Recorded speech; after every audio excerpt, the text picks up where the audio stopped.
Mukimat, ya ini nanti di video saya ini akan saya tayangkan pidatonya Bang Haji Rhoma Irama. Ya, dia berpidato yang intinya katanya PBNU sudah mengeluarkan perintah kepada jajarannya untuk menarik buku karya Lutfi bin Yahya yang sudah membelokkan sejarah NU.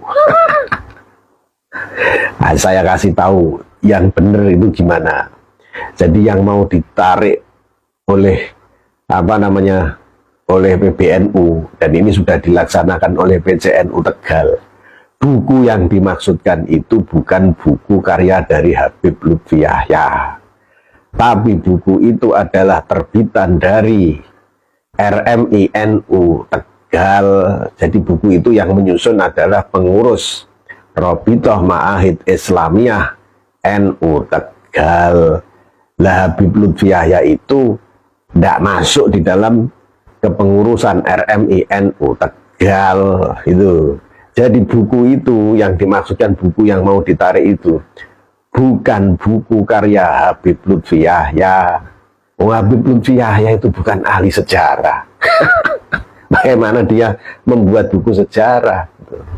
Nah, tapi begini, ini saya kasih cerita, ya, kisah tentang salah satu versi sejarah NU yang pernah dikatakan oleh Habib Lutfi Yahya itu. Tapi memang begini, mengenai versi-versi sejarah NU itu, ya itu memang tidak tunggal, ya.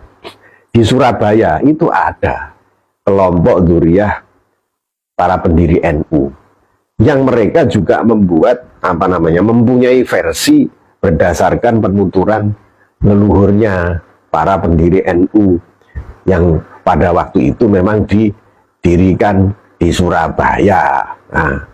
Nah, apa yang dikatakan oleh Habib Lutfi Yahya itu sebenarnya itu penuturan dari guru beliau yang bernama Kiai Irfan Pekalongan. Yaitu jadi kisahnya itu begini. Dulu waktu masih muda, Habib Lutfi Yahya itu punya guru, ya, punya guru Kiai Jawa, namanya Kiai Abdul Fattah. Nah, Kiai Abdul Fattah itu setiap hari Selasa itu mengadakan semaan kitab Ihya Ulumuddin karya Imam Ghazali yang terkenal itu. Nah, kiai yang dihadirkan untuk mengaji kitab Ihya Ulumuddin itu adalah Kiai Irfan Pekalongan. Nah, otomatis karena Habib Lutfi Yahya itu selalu hadir di dalam pengajian kitab Ihya Ulumuddin itu, maka beliau juga menjadi murid ngaji dari Kiai Irfan Kertijayan Pekalongan itu. Ceritanya itu begitu. Nah, ketika sering mengaji itu, ya, Kiai Irfan Kertijayan Pekalongan itu memperhatikan Habib Lutfi Yahya. Oh, ini murid yang satu ini, peserta ngaji ini, dia kok mirip dengan guru saya, itu pikir Kiai Irfan Kertijayan. Nah, lalu dia bilang sama Habib Lutfi Yahya, kamu ini kok mirip dengan guru saya. Guru saya dulu itu namanya Habib Hashim bin Umar. Kamu mirip sama dia. Nah, Habib Lutfi Yahya itu tidak mau ngomong berterus terang bahwa beliau itu adalah memang cucu dari Habib Hashim. Tapi Kiai Abdul Fattah dan Kiai Abdul Azim yang hadir di situ memberi penjelasan kepada Kiai Irfan Kertijayan Pekalongan. Oh iya Kiai, dia ya mirip dengan Habib Hashim. Kenapa? Dia ini cucunya beliau, cucu Habib Hashim almarhum. Oh, pantesan. Lalu Kiai Irfan Kertijayan Pekalongan itu menangis dan memeluk Habib Lutfi Yahya. Nah, ceritanya itu seperti itu.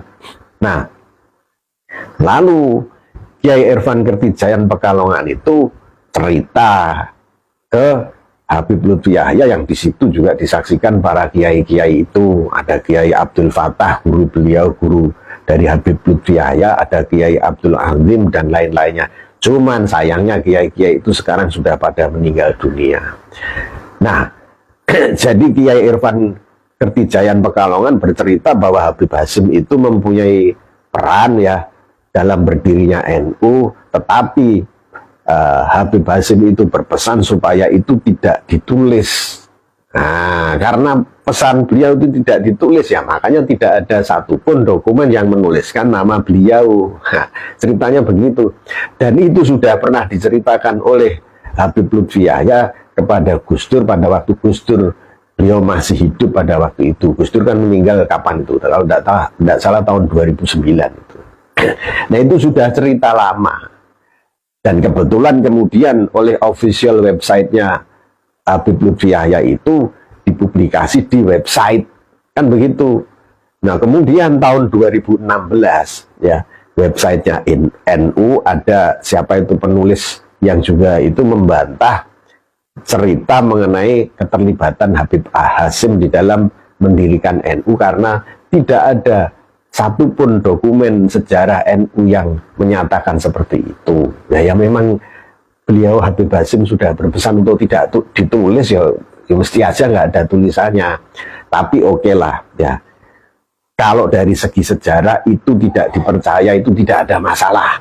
Saya kalau sebagai intelektual ilmuwan berkaitan dengan ketidakpercayaan secara versi sejarah itu ya saya setuju aja. Saya tidak seperti kamu. Kalau kamu kan menganggap Imad, Sugeng itu sebagai kebenaran mutlak. Kamu jadikan nabi aja dia itu. Ya. Kalau saya enggak. Kalau saya tetap berprinsip intelektual. Ya, bisa jadi misalnya Habib itu juga ada kesalahan seperti manusia pada umumnya, seperti ulama pada umumnya. Nah, apalagi si Imaduddin itu, kan begitu. Nah, kalau kamu kan menganggap Imaduddin itu kayak Nabi Maksum yang tidak salah begitu kan, sudahlah itu urusanmu. Jadi begitu. Nah, selain versi yang diceritakan oleh Habib Lutfi itu, di Surabaya juga ada kelompok dzurriyyah para pendiri NU itu yang mempunyai versi keterlibatan para kakek nenek, kakek buyut mereka itu. Jadi yang namanya versi sejarah itu sudah biasa. Kamu kalau baca buku sejarah tentang Majapahit, tentang Demak, di situ ada versi-versi. Asal versi itu dituliskan semua di situ. Jadi ada versi bahwa Prabu Bri Kertabumi itu adalah orang yang sama dengan Girindrawardhana Dhyarana Wijaya yang berhasil menghancurkan Majapahit, yang berpusat di Trowulan kemudian memindahkan ke Doho Kediri. Tapi nanti ada ahli sejarah yang mengatakan, lain, Bri Kertabumi itu tokoh yang lain, justru Girindrawardhana Dhyarana Wijaya itulah yang mengalahkan dia. Seperti itu. Jadi sejarah itu punya versi-versi. Ya, mereka punya sumber sendiri-sendiri yang bisa diargumentasikan. Begitu juga mengenai Raden Patah asal-usulnya. Ada versi catatan Tom Pires yang hadir di Jawa pada waktu itu. Ada versi catatan Cina, ada versi Babat Jawi. Jadi banyak versi-versi, asalkan versi itu dituliskan semua. Sehingga menjadi informasi sejarah yang lengkap gitu. Nah, sejarah berdirinya NU itu juga versinya tidak tunggal. Tapi Habib Lutfi Yahya itu, beliau itu tidak membuat buku sejarah. Beliau hanya bertutur menginformasikan mengenai penuturan guru beliau yang bernama Kiai Irfan Kertijayan Pekalongan, yang disaksikan oleh Kiai Abdul Halim dan Kiai Abdul Fatah dan Kiai Abdul Azim. Kan begitu beritanya itu, seperti itu. Ya sudah, kamu tonton itu pidato fitnahnya Roma Irama itu.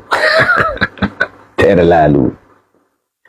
Sejarah NU juga dipalsukan. Dan alhamdulillah ketua PBNU telah memerintahkan kepada jajaran NU untuk mencabut buku karangan Lutfi bin Yahya, artinya produk beliau, untuk ditarik dari semua jajaran perguruan Nahdlatul Ulama.